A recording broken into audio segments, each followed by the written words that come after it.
Dear students, তোমরা কেমন আছো? আজকে যে বিষয়ে আলোচনা হবে, আজকের ক্লাসে যে বিষয়টা সম্পর্কে আলোচনা হবে সেটা হচ্ছে গান্ধী যুগ পার্ট 1, অর্থাৎ মডার্ন হিস্ট্রির যে বিষয়, যেখান থেকে বিভিন্ন এক্সাম, সেটা এসএসসি-জিডি হোক, রেলওয়ে গ্রুপ ডি হোক এবং ডাব্লিউবি, কেপি, পুলিশ ডিপার্টমেন্টের যে কোনো পরীক্ষায় যে মডার্ন হিস্ট্রির যে বড় পর্ব, সেই পর্বে হচ্ছে গান্ধী যুগ। সেই গান্ধী যুগটা এতটাই বড়, সেখান থেকে আমরা এই পার্ট হিসাবে আজকে এখন থেকে সেই ধারাবাহিক ক্লাস পর্ব চালু হবে। তো আজকের এই যে ক্লাস সেটা হচ্ছে গান্ধী যুগ। সেই গান্ধী যুগের পার্ট 1-এ আজকের যে বিষয়টা আলোচনা হবে সেটা হচ্ছে তিনটে বিষয় সম্পর্কে আলোচনা করব। সেটা হচ্ছে চম্পারণ সত্যাগ্রহ 1917, খেদা সত্যাগ্রহ 1918, রাওলাট 1919। তো এই তিনটে বিষয় সম্পর্কে আজকে ধারাবাহিক বিস্তারিতভাবে ডিটেলস সহকারে ক্লাস হবে। তো মডার্ন হিস্ট্রি যে আধুনিক যুগ, সেই যুগটাকে আর একটা নাম হিসাবে আমরা চিনতে পারি, সেটা হচ্ছে গান্ধী যুগ বা গান্ধী পিরিয়ডস। কারণ যে সালটা এখানে দেওয়া আছে 1915 থেকে 1947, এই সময়টা যদি কোনো ভারতবর্ষের ইতিহাসে যদি কোনো একটা মানুষের বা পিছনে কারোর মুখ হিসাবে দেখতে চাই, তাহলে একটা যে মানুষের একটা বড় অবদান রয়েছে সেটা হচ্ছে মহাত্মা গান্ধী। সেই জন্য এই মডার্ন হিস্ট্রির আর একটা যুগ, এই মডার্ন হিস্ট্রিটাকে আমরা আরেকভাবে চিনতে পারি, সেটা হচ্ছে গান্ধী যুগ বা গান্ধী পিরিয়ডস।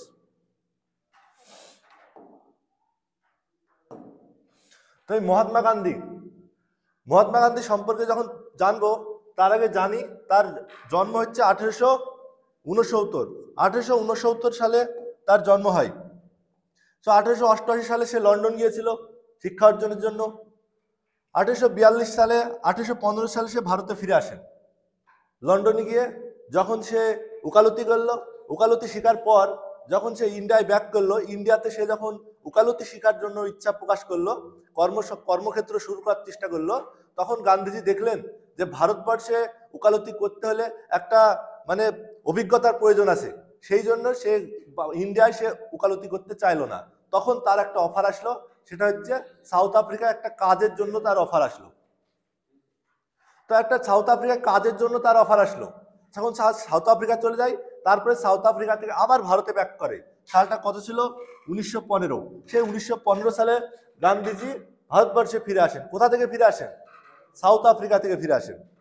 1942 সালে তিনি তার জীবনের যে বড় একটা আন্দোলন পরিচালিত করেছিল, তার জীবনের যে বড় একটা আন্দোলন, সেই আন্দোলনটা ছিল ভারত ছাড়ো আন্দোলন। তাহলে কি এই ভারত ছাড়ো আন্দোলন ছাড়া কি গান্ধীজি আর কোনো আন্দোলন করেনি? গান্ধীজি আরো আন্দোলন করেছে, কিন্তু তার জীবনের যদি বড় একটা আন্দোলন যদি দেখতে চাই, সেটা হচ্ছে 1942 সালের ভারত ছাড়ো আন্দোলন। সেটা হচ্ছে 1942 সালের ভারত ছাড়ো আন্দোলন। 1947 সালে দেশের স্বাধীনতা অর্জন, 1948 সালে তার মৃত্যু হয়। 1948 সালে গান্ধীজির মৃত্যু হয়।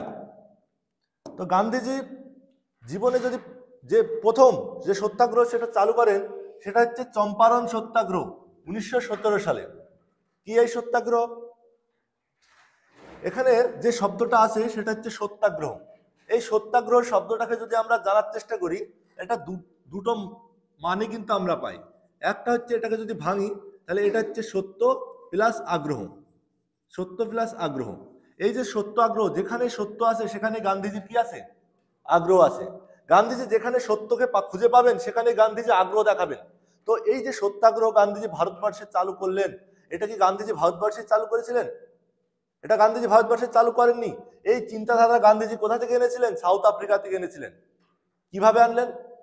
সাউথ আফ্রিকায় যখন গান্ধীজি একটা ট্রেনে বসেছিল, তখন সেই কামরায় গান্ধীজির গায়ের রংটা ছিল কালো। তো কালো হওয়ার জন্য যেখানে সাদা বর্ণের যে ব্রিটিশ, তাদের কাছে গান্ধীজি অপমান অপদস্থ হয়েছিলেন। তো তার সেই অপমানিত হওয়ার জন্য, সেই সাদা চামড়ার বিরুদ্ধে গান্ধীজি কালো মানুষ হওয়ার জন্য যে একটা অপদস্থ হয়েছিলেন, তার জন্য একটা প্রতিবাদ গান্ধীজি করেছিলেন। সেইখান থেকেই সেই ব্রিটিশের বিরুদ্ধে প্রতিবাদ করাটা, সেইখান থেকে গান্ধীজি সেই সত্যাগ্রহটা ভারতবর্ষের বুকে প্রথম চালু করেন। সেটা কত সালে? 1917 সাল। তো গান্ধীজি একটা ব্রিটিশ বিরোধী মুখ হয়ে উঠলেন, যে ব্রিটিশের বিরুদ্ধে আন্দোলন করব। তো গান্ধীজি একটা মৌকা খুঁজছে, মানে একটা সুযোগ, যে আমি ব্রিটিশের বিরুদ্ধে লড়তে চাই, আমার একটা সুযোগ চাই। তো কি সুযোগ? যখন গান্ধীজি 1915 সাল, এই 1915 সালে গান্ধীজি যখন ভারতে ব্যাক করলো, গান্ধীজি দেখছে যে আমাকে ব্রিটিশের বিরুদ্ধে এদের অনেক অন্যায় অপদস্থ আছে, এদের বিরুদ্ধে আমি লড়তে চাই, আমার একটা সুযোগ আমার কাছে আসার দরকার। তো কি সুযোগ? সেই সময় একটা সুযোগ তৈরি হলো গান্ধীজির জীবনে, সেটা হচ্ছে 1917 সাল। কি এই সুযোগ? 1917 সালে এই চম্পারণটা ছিল বিহারে। কোথায়? বিহারে। এই চম্পারণটা ছিল বিহারে। এই বিহারে 1917 সালে একটা ঘটনা ঘটে গেল। কি সেই ঘটনা? 1917 সাল যখন ঘটলো, তখন ব্রিটিশরা যখন আন্তর্জাতিক বাজারে লক্ষ্য করলো যে ফ্রান্সের তৈরি নীল ভারত বিশ্ব বাণিজ্যে ভালো বিক্রি হচ্ছে, ইংল্যান্ডের যে নীল, ব্রিটিশের যে নীল, সেটা মুখ থুবড়ে পড়লো বিশ্বের বাজারে, মুখ থুবড়ে পড়লো, এবং কার নীল বেশি বিক্রি হতে থাকলো? ফ্রান্সের। কি ব্যাপার? তখন ব্রিটিশরা বলছে যে কি ব্যাপার, আমাদের নীল বিক্রি হচ্ছে না, ফ্রান্সের নীল বিক্রি বেশি হচ্ছে, এই নীল কোথা থেকে আসছে? তখন ব্রিটিশরা জানতে পারলো এই নীল তারা ভারতবর্ষ থেকে কিনছে। তখন ব্রিটিশরা ভাবছে যে আমরা শাসন করছি ভারতবর্ষ, অথচ আমরা জানতে পারলাম না ভারতবর্ষ থেকে নীল কারা কিনছে? ফ্রান্স কিনে বিক্রি করছে। তখন সেই নীলটা যখন ব্রিটিশরা জানতে পারলো, তখন সালটা ছিল 1907 সাল। 1907 সালে ব্রিটিশরা জানতে পারলো যে ভারতের নীল ফ্রান্স বিক্রি করে বিশ্ববাজারে বিক্রি করছে এবং ব্রিটিশের নীল বিক্রি হচ্ছে না। তখন ব্রিটিশরা 1907 সালে এই চম্পারণ, বিহারের যে এই চম্পারণ, সেই চম্পারণে কিছু নিয়ম কানুন ব্রিটিশরা জারি করলো। কি ছিল সেই নিয়ম?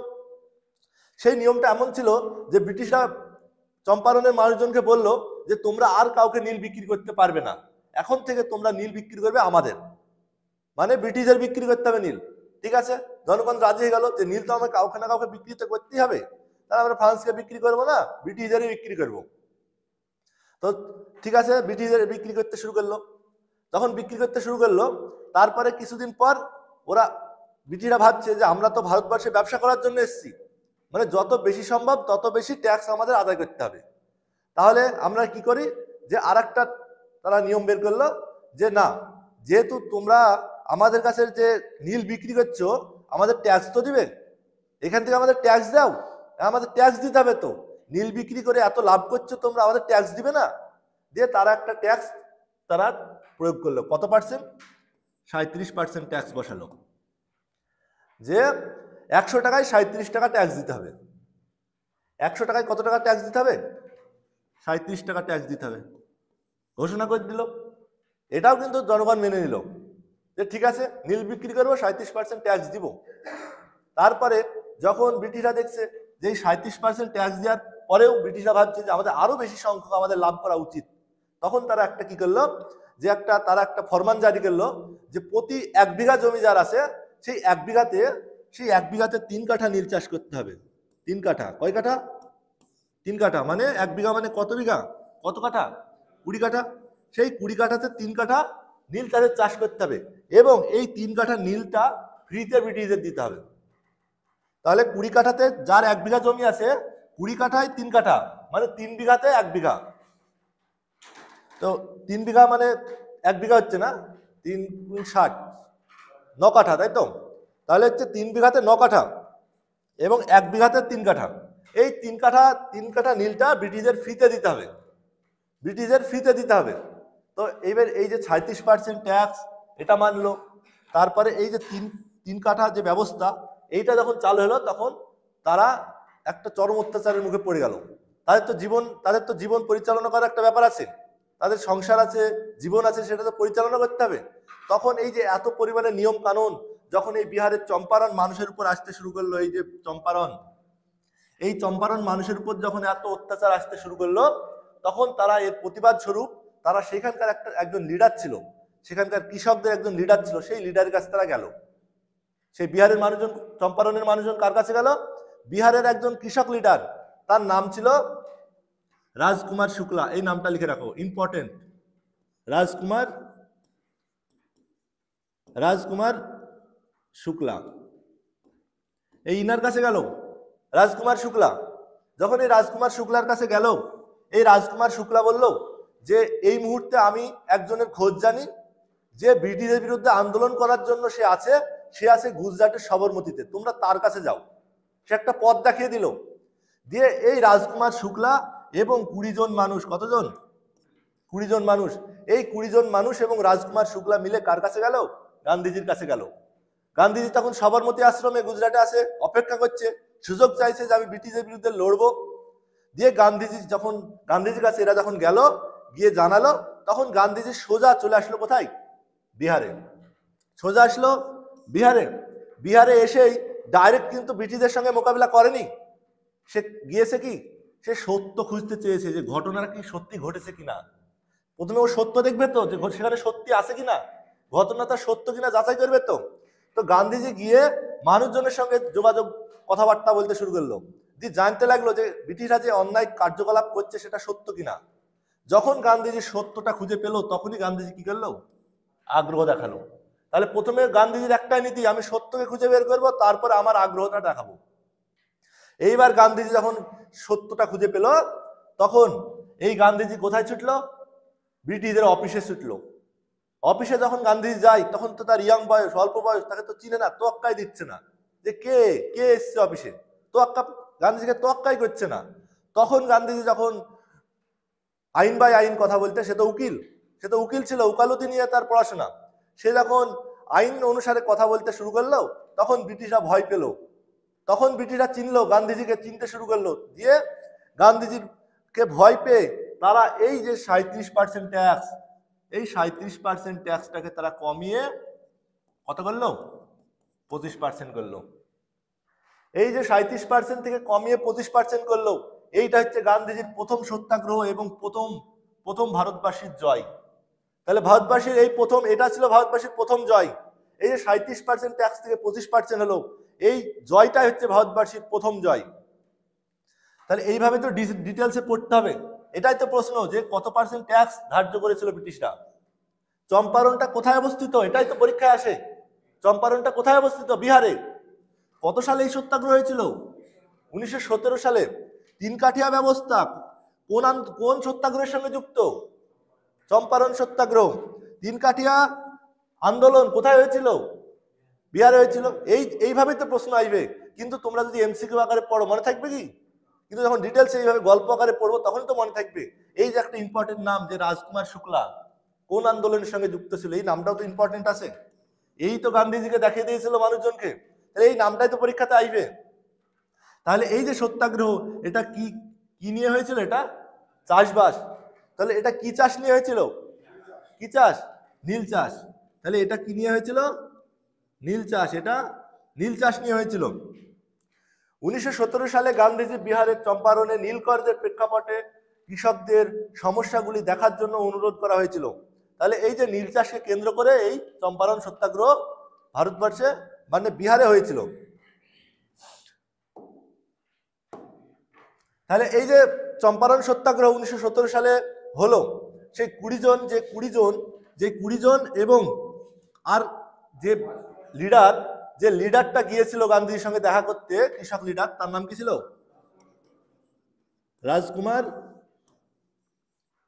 শুক্লা। এদের সঙ্গে আরো অনেকে গিয়েছিল, তাদের নামটাও লিখে রাখো। রাম নবমী প্রসাদ, এই নামগুলো ইম্পর্টেন্ট। তারপরে লিখো অনুরাগ নারায়ণ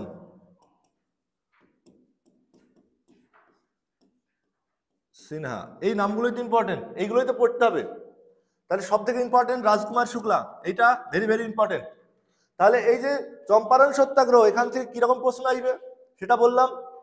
তো এই যে মানে ভারতবর্ষের মানুষের যে প্রথম যে জয়, সেটা কি? এই চম্পারণ সত্যাগ্রহ। এবং গান্ধীজির প্রথম সত্যাগ্রহ ছিল এই চম্পারণ সত্যাগ্রহ। এটার মাধ্যম দিয়ে গান্ধীজি প্রথম ব্রিটিশের বিরুদ্ধে তার যে আন্দোলন, সেই প্রেক্ষাপটটা কিন্তু এখান থেকেই গান্ধীজির প্রথম পদযাত্রা ভারতবর্ষে শুরু হয়, ব্রিটিশ বিরোধী পদযাত্রা। খেদা সত্যাগ্রহ।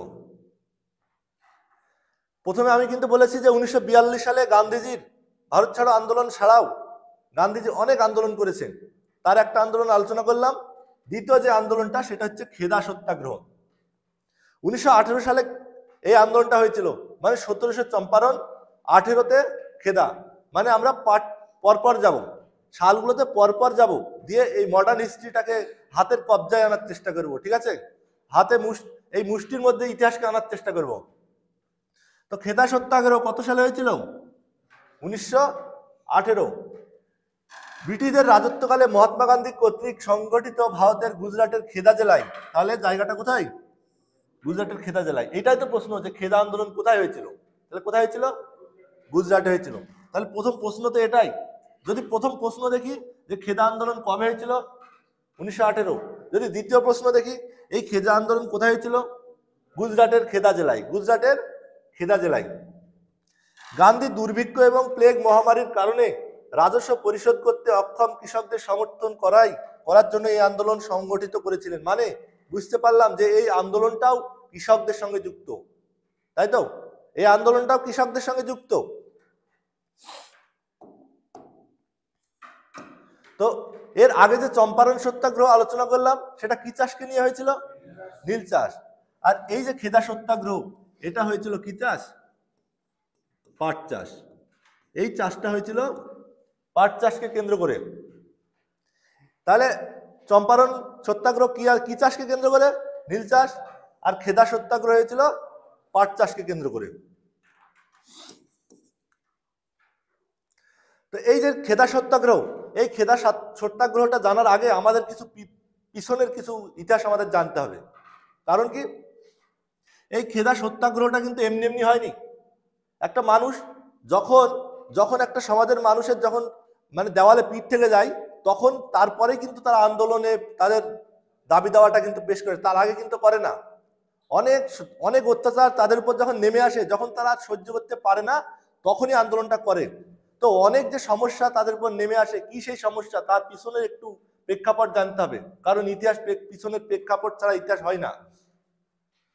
তাহলে এই 1918 সালে যে আন্দোলনটা হলো, এর আগে আমাদের যেতে হবে 1818 সাল। 1818 সাল, এই 18 সালে, এই 1918 সালে কি দুর্ভিক্ষ দেখা গিয়েছিল? প্লেগ। এই এখানে দেখা গিয়েছিল প্লেগ দুর্ভিক্ষ। ওই যে আমাদের দেশে বলা হয় না যে প্রতি 100 বছর অন্তর আমাদের দেশে একটা করে একটা মহামারী আসে। এই যে 1918-তে এসেছিল কি প্লেগ, 2020-তে কি আসলো? করোনা। এটা কথা। তো সেই রকম 1818 সালে এই খেদা জেলায় একটা দুর্ভিক্ষ এসেছিল। সেটা কি ছিল? বন্যা। প্রবল বন্যা হয়েছিল 1818 সালে খেদার। এই খেদা অঞ্চলের যে মানুষের জীবনে এই যে বন্যা হয়েছিল, এই বন্যার কারণে তখন খেদা জেলা থেকে অনেক মানুষ কোথায় চলে যায়? তারা মুম্বাই চলে যায়। মুম্বাইতে চলে যায় অনেক মানুষ। এই বন্যার কারণে অনেক মানুষ কি করলো? 1818 সালে যখন বন্যা হলো, বন্যায় অনেক মানুষ এই খেদা জেলা থেকে মুম্বাই চলে গেল। যখন মুম্বাই চলে গেল, এবার যারা রয়ে গেল রয়ে যাওয়ার পর 1829 সাল নাগাদ আবার আর একটা এদের জীবনে একটা দুর্ভিক্ষ আসে। 1829 সাল নাগাদ এদের জীবনে আবার আর একটা দুর্ভিক্ষ আসে। কি সেই দুর্ভিক্ষ? খরা। প্রবল খরা দেখা গেল এই খেদা জেলায়, প্রবল খরা দেখা গেল। এই খরা কি হয়? পাট চাষ করতে হলে জলাভূমি দরকার, পাটকে পচাতে হয়, তবেই তো পাটটা আসবে। কিন্তু খরা হলে কি হবে? পাটকে পচাতে পারবে না, জল পাবে না প্রয়োজনীয়, তখন সব পাট নষ্ট হয়ে গেল। তাহলে চরম দুর্ভিক্ষ দেখা গেল। সব পাট যখন নষ্ট হয়ে গেল, তখন 1830 সাল নাগাদ ব্রিটিশরা দেখলো যে ফ্রান্স বিশ্ববাজারে ফ্রান্স যে সমস্ত জিনিস বিক্রি করছে, পাট থেকে যে সমস্ত জিনিস তৈরি হয়, সেই সমস্ত জিনিস দিয়ে যে প্রোডাক্ট বানিয়ে ফ্রান্স যেটা বিক্রি করছে আমেরিকায়, চায়নায়, সেটা ভালোভাবে বিক্রি হচ্ছে, ভালো বিক্রি হচ্ছে। তো ফ্রান্সের এই জিনিসগুলো যখন ভালোভাবে বিক্রি হচ্ছে, তখন ব্রিটিশরা জানার চেষ্টা করলো যে এই পাট ফ্রান্সরা কোথা থেকে আনছে। তখন ব্রিটিশরা জানতে পারলো 1830 সালে ব্রিটিশদের নজরে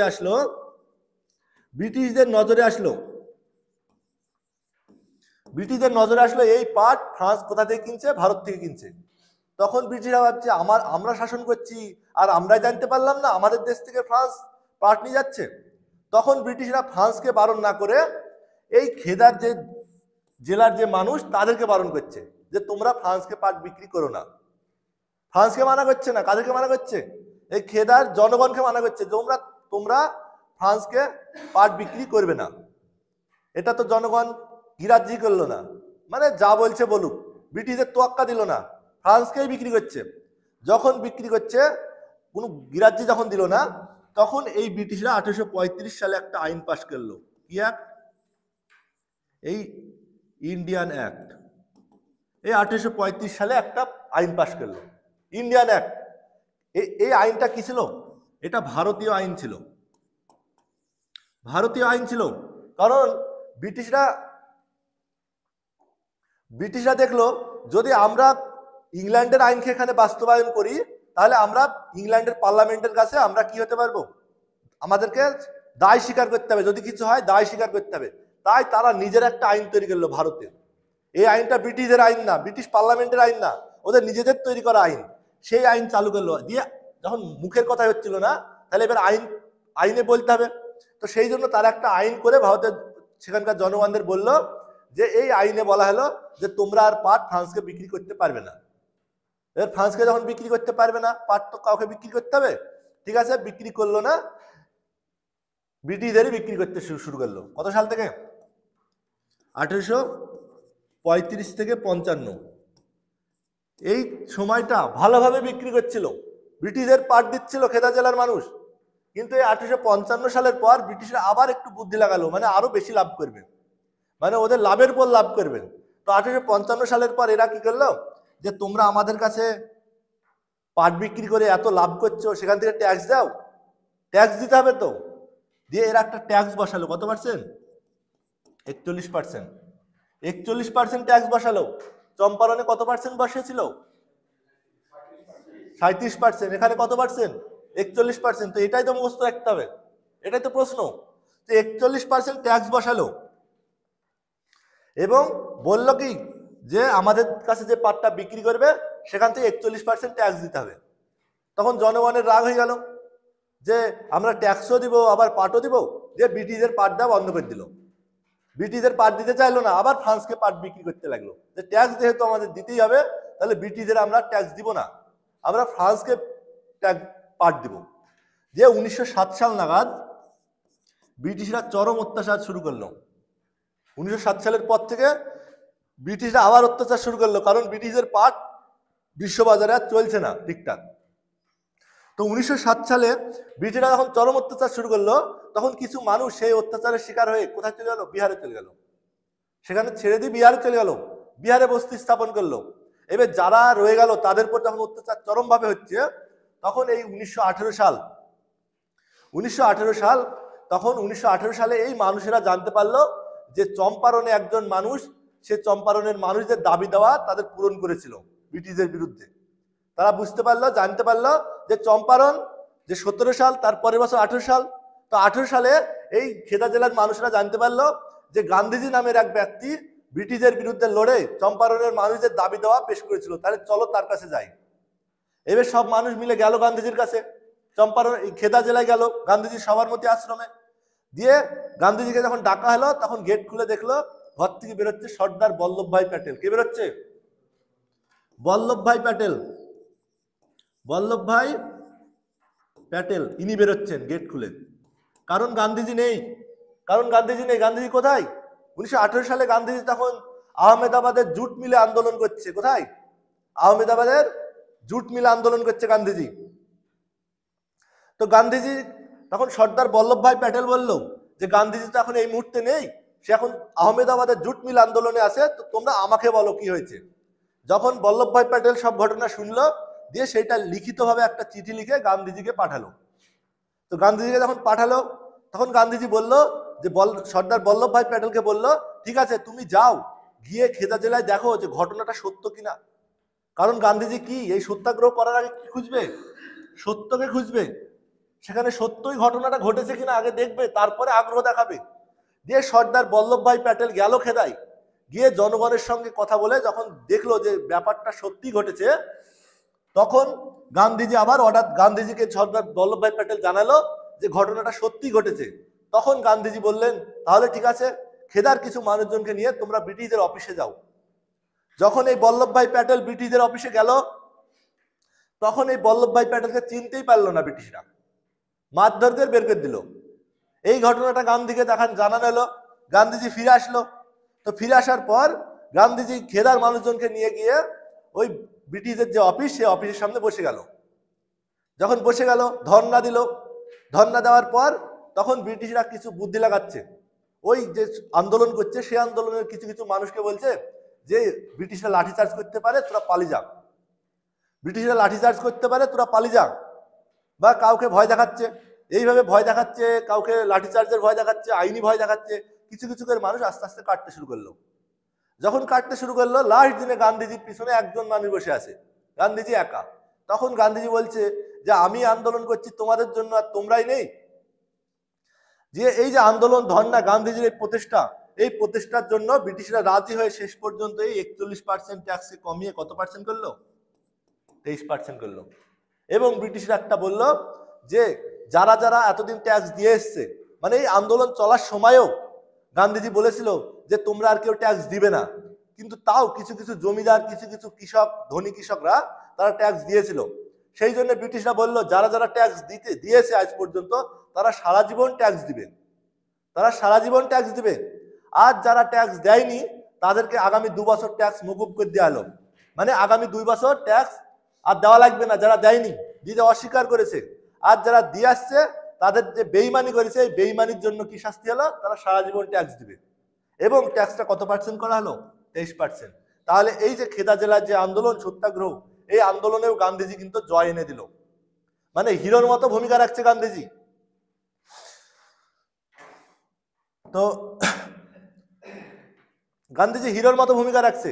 এই জন্য বলছি যে মডার্ন হিস্ট্রির যে সময়টা 1947 থেকে 1900 থেকে 1947 সাল, এই সময়ে ভারতবাসীকে একজোট করার জন্য, ভারতবাসীর মনে জাতীয়তাবাদ তৈরি করা, ভারতবাসীকে একসঙ্গে একজনের কথাই পরিচালনা করার জন্য যে ব্যক্তির অবদান ছিল সেটা হচ্ছে মহাত্মা গান্ধী।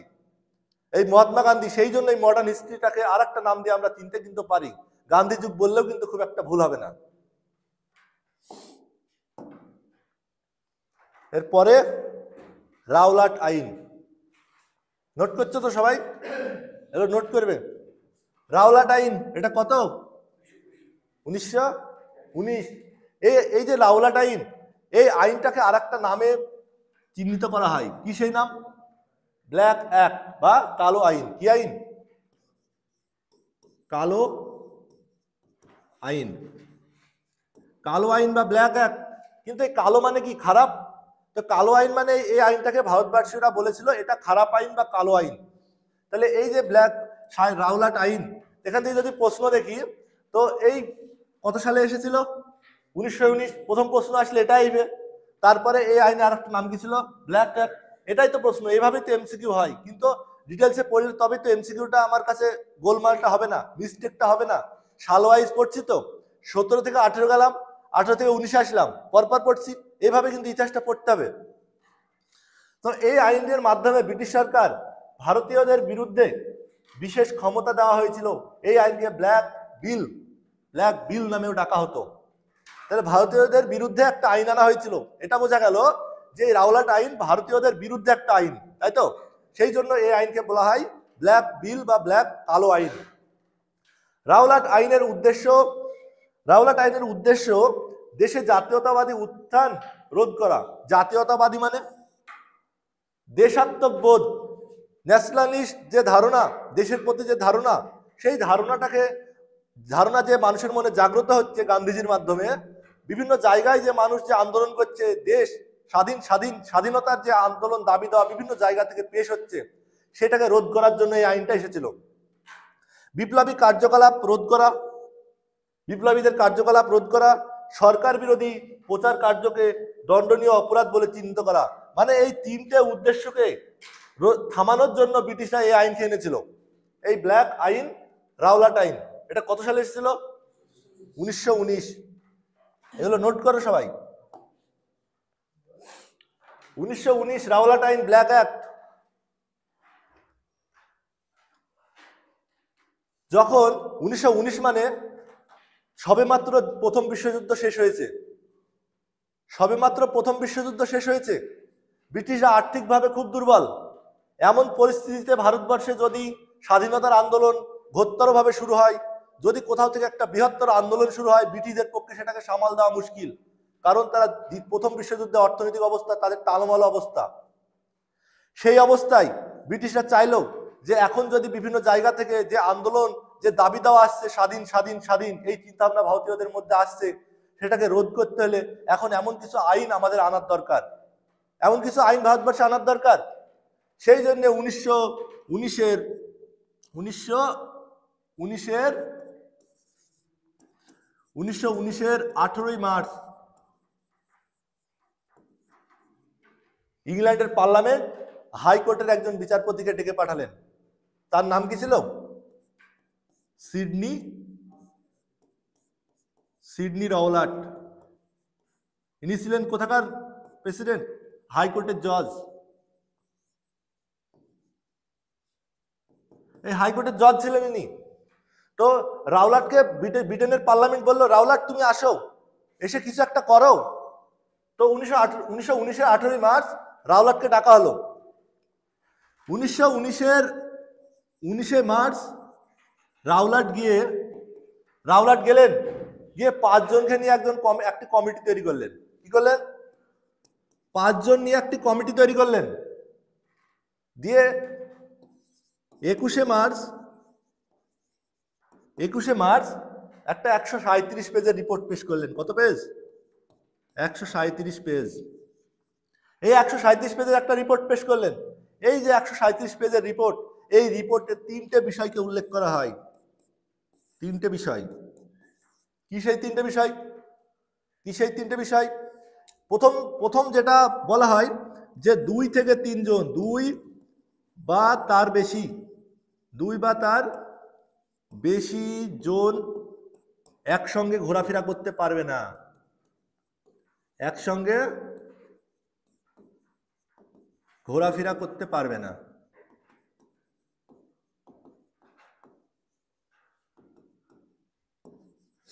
তাহলে একটা প্রথম বলে দিল যে 2 থেকে 3 জন একসঙ্গে ঘোরাফেরা করতে পারবে না। তারপরে কি বলল? যে পুলিশকে দেওয়া হলো পূর্ণ স্বাধীনতা। পুলিশকে পূর্ণ স্বাধীনতা দেওয়া হলো। মানে সন্দেহ যদি হয়, যদি কারোর পরে সন্দেহ হয়, সন্দেহ হলে কি করবে পুলিশ? গ্রেপ্তার করবে। সন্দেহ হলে পুলিশ কি করবে? গ্রেপ্তার করবে। এবার যাকে গ্রেপ্তার করবে তার 2 বছর জেল হবে, তারপরে কোর্টে পেশ হবে যে সে দোষী না নির্দোষ। তার মানে যে কাউকে সন্দেহ হলো তাকে জেলে ঢুকে দিবে, ঢুকে দেওয়ার পর তাকে 2 বছর জেলে থাকতে হবে। জেলে থাকার পরে তাকে কোর্টে পেশ করা হবে, দিয়ে তাকে বলা হবে, তখন সে প্রমাণ করবে সে দোষ নাকি নির্দোষ। তাহলে 2 বছর পরে কি হবে? কোর্টে পেশ হবে।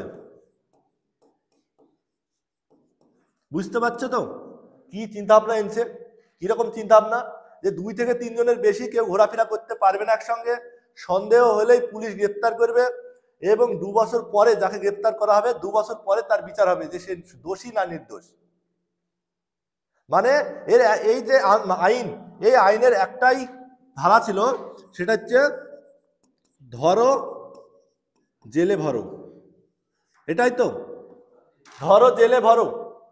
এই জন্যে এটাকে হিন্দিতে গান্ধীজি একটা বলেছিল, অ্যাপিল নেই, উকিল নেই, দলিল নেই। নো অ্যাপিল, নো উকিল, নো ফকিল, নো দলিল। এই কথাটা গান্ধীজি বলেছিল। মানে এর কোনো আবেদনও হবে না, এর কোনো উকিলও থাকবে না, এটার কোনো দলিলও থাকবে না। এটা গান্ধীজি বলেছিল এই আইনকে। যখন এই আইন পেশ হলো, তখন এই আইনের বিরুদ্ধে ভারতবর্ষের বিভিন্ন জায়গা থেকে এর বিরুদ্ধে আন্দোলন শুরু হয়ে গেল, প্রতিবাদ শুরু হয়ে গেল। ভারতের বিভিন্ন জায়গা থেকে প্রতিবাদ শুরু হলো। তো এই যে প্রতিবাদ শুরু হলো, তার মধ্যে সব থেকে বড় প্রতিবাদ যেখান থেকে হয়েছিল সেটা হচ্ছে পাঞ্জাবের জালিয়ানবাগ থেকে। কোথায় থেকে? পাঞ্জাবের জালিয়ানবাগ। বুঝতে পারছো তো? পরপর যাচ্ছি, রাওলাট আইন, এবার জালিয়ানবাগ ঢুকবো। দেখো এখানে রাওলাট আইনের বৈশিষ্ট্যটা লেখা আছে যে এই আইনের মাধ্যমে পুলিশকে কোনো কারণ ছাড়াই যে কোনো ব্যক্তিকে গ্রেপ্তার করার ক্ষমতা দেওয়া হয়েছিল। বুঝতে পারছো? কোনো সাক্ষ্য প্রমাণ ছাড়াই সন্দেহভাজন ব্যক্তিকে বিনা পরোয়ানায় ও বিনা বিচারে গ্রেপ্তার করা যেত এবং ঘর বাড়ির তল্লাশি করা যেত। তো এই যে নিয়ম, এই নিয়মগুলো তো ভারতবাসীকে রোধ করার জন্য, ব্রিটিশদের বিরুদ্ধে দাবি দেওয়া পেশ যেন না হয়, বিভিন্ন জায়গায় আন্দোলন না হয়, তার বিরুদ্ধে এই আইন এসেছিল। তো এই চিন্তা ভাবনাকে রোধ করার জন্য এই আইনটা এসেছিল। তো যখন এই আইনটা আসলো,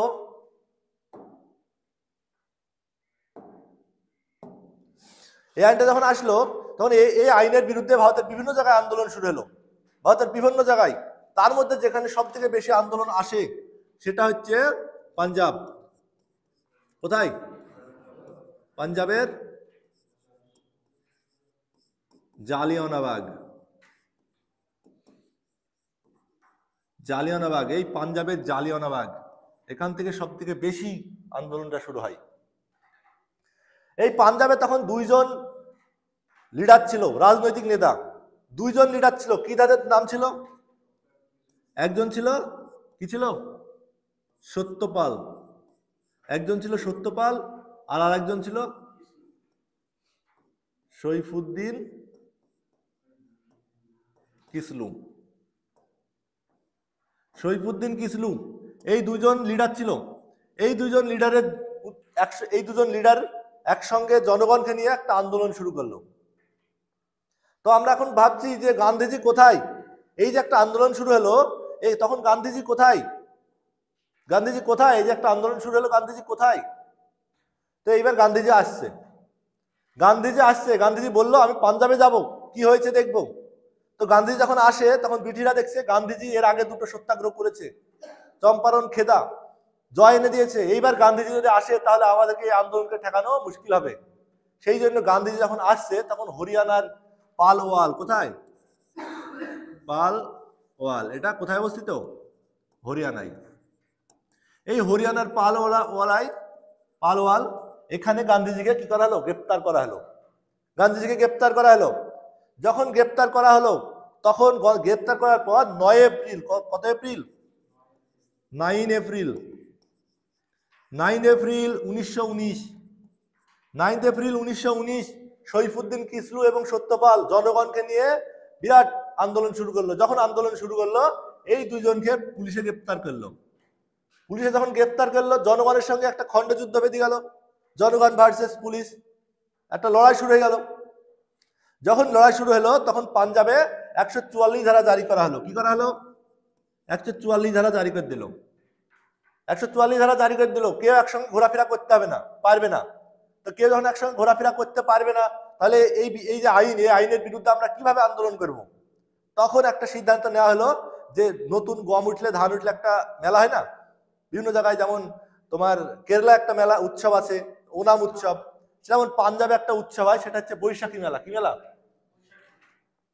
বৈশাখী মেলা।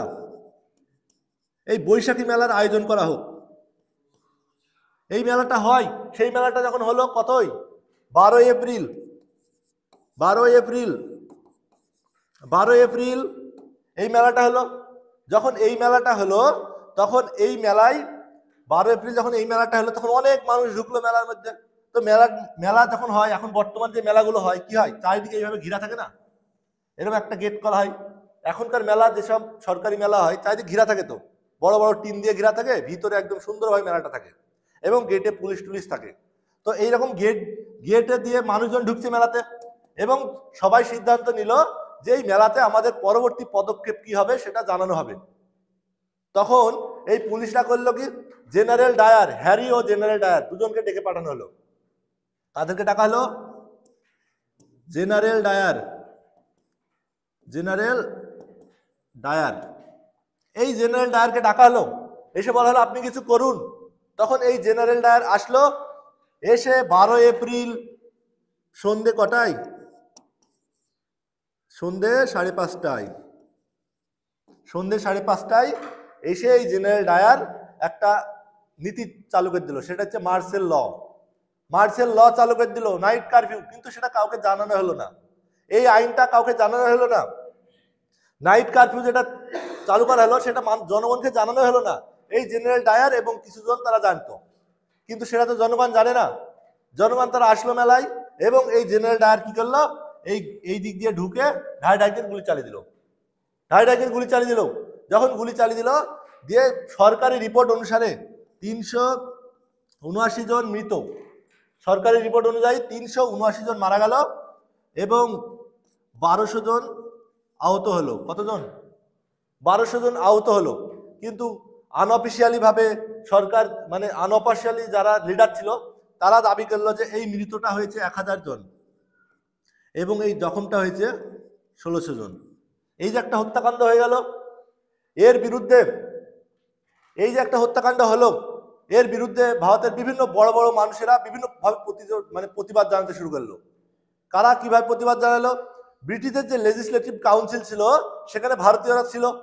তো সেই লেজিসলেটিভ কাউন্সিল থেকে কিছুজন ব্যক্তি তারা পদত্যাগ করলো, যে আমাদেরকে বাদ দিয়ে আমাদের কোনো অনুমতি না নিয়ে এত বড় একটা পদক্ষেপ ব্রিটিশরা চালালো, আমাদের জানালো না।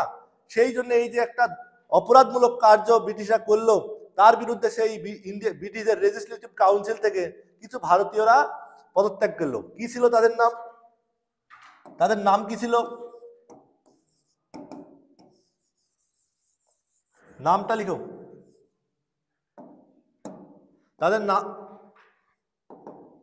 তাদের নাম ছিল শঙ্কর নারায়ণ,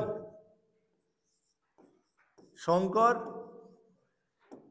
নারায়ণ,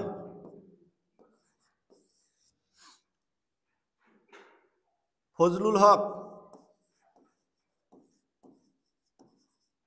এরা লেজিসলেটিভ কাউন্সিল থেকে রিটায়ার করলো এবং রবীন্দ্রনাথ ঠাকুর তার একটা উপাধি ত্যাগ করলো। রবীন্দ্রনাথ ঠাকুর কি করলো? তার একটা উপাধি ত্যাগ করলো। সেটা হচ্ছে কি উপাধি? নাইটহুড উপাধি, যেটা ব্রিটিশরা দিয়েছিল রবীন্দ্রনাথকে। কত সালে দিয়েছিল? 1915 সালে দিয়েছিল, 1915 সাল। আর এটা সে ত্যাগ করলো কত? 29 মার্চ, 29 মে 29 মে 1919, 29 মে 1919 নাইটহুড ত্যাগ করে দিল রবীন্দ্রনাথ। 1919 সালে কি করলো? নাইটহুড ত্যাগ করে দিল। তো নাইটহুড ত্যাগ করার পর এই যে একটা হত্যাকাণ্ড চললো, এবার গান্ধীজি, তারপরে ফজলুল হক, চিত্তরঞ্জন দাস, মতিলাল নেহেরু, এরা কি করলো? আন্দোলন শুরু করলো। এরা আন্দোলন শুরু করলো যে এতজন হত্যা হয়েছে, কি করা যায়। তখন ব্রিটিশরা বলল, একজনকে পাঠালো, তার নাম হচ্ছে উইলিয়াম হান্টার। উইলিয়াম হান্টারকে বলা হলো, আপনি যান, যে ব্যাপারটা কি হয়েছে একটু দেখে আসুন। কাকে পাঠালো? William Hunter. কাকে পাঠালো? William Hunter. দিয়ে এই নেতৃত্বে একটা কমিশন তৈরি হলো, সেই কমিশনটার নাম হচ্ছে হান্টার কমিশন। হান্টার কমিশন আসলো, এসে দেখবে যে ব্যাপারটা কি ঘটেছে।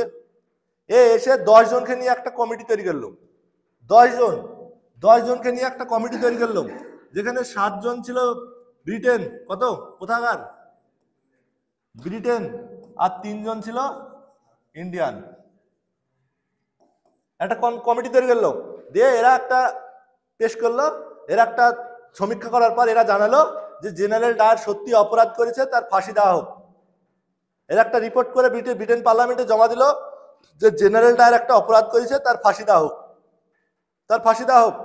যখন ফাঁসিটা দেওয়ার অর্ডার দেওয়া হলো, তখন ভারতের যে রাজনৈতিক নেতারা, মহাত্মা গান্ধী যারা ছিলেন, আইএনসি মানে জাতীয় কংগ্রেসের যারা ছিলেন, তারা বললেন যে শুধু জেনারেল ডায়ারটা একা দায়ী নয়, তার পিছনেও তো আরো ছিল, আরো অনেকে ছিল, তাদের কেন বিচার হবে না। তারা আন্দোলন শুরু করলো। তখন ব্রিটিশরা বললো, ঠিক আছে, আপনারা একটা সমীক্ষা করে আমাদের জমা দেন। দিয়ে গান্ধীজিরা মোট 6 জন মিলে একটা সমীক্ষা করলো। সমীক্ষা করে 1920 সালে রিপোর্ট জমা দিল। কত সালে? 1920 সালে রিপোর্ট পেশ করলো। রিপোর্ট পেশ, এটা কি করলো? INC, Indian national Congress. এই রিপোর্ট পেশটাকে ব্রিটিশরা ভ্যালু দিল না। মানে তখন থিতিয়ে পড়েছে, সব ঝিমিয়ে গেছে, ওরা ব্রিটিশরা এটাকে গ্রাহ্য করলো না। এই যে জেনারেল ডায়ার একে কিছুদিন পর একে জেল থেকে ছাড়া পেয়ে গেল। এই একে লন্ডনে হত্যা করেছিল কে? উধম সিং। এই উধম সিং এই জেনারেল ডায়ারকে হত্যা করেছিল। তো এই হচ্ছে আজকের আলোচনা। ওই নামটা লিখে রেখেছো সবাই, উধম সিং। তো আজকের যে 3টা আলোচনা হলো, চম্পারণ সত্যাগ্রহ হলো, খেদা সত্যাগ্রহ এবং রাওলাট-আইন, এই 3টা বিষয় ছিল। 3টা বিষয় সম্পর্কে আলোচনা হলো। তো এইভাবে ধারাবাহিকভাবে যদি ডিটেলস সহকারে পড়া যায়, তবেই তো এমসিকিউটা পাওয়া যাবে। প্রথমে যদি আমরা এমসিকিউ পড়তে শুরু করি তাহলে তো হবে না, তাহলে তো গোলমাল হবে। পরে সাল মিস্টেক হবে যে 1919 নাকি 1819, এরকম সমস্যা হবে। তাই ইতিহাস পড়তে হলে আমাদেরকে পরপর পড়তে হবে, পরপর যেতে হবে। রাওলাট আইনের পরে আরো সত্যাগ্রহ আছে। এইভাবে যদি পরপর পড়া যায় তাহলে মডার্ন হিস্ট্রি কি, পুরো হিস্ট্রিটাই আমাদের কাছে কভার হয়ে যাবে। তো তোমাদেরকে বলবো এটা ছিল আজকের গান্ধী যুগের প্রথম পর্ব। এরপর আমাদের ধারাবাহিকভাবে ক্লাস হবে। তো এরকম ভাবে ধারাবাহিক যদি ক্লাস করতে চাও তাহলে আসতে হবে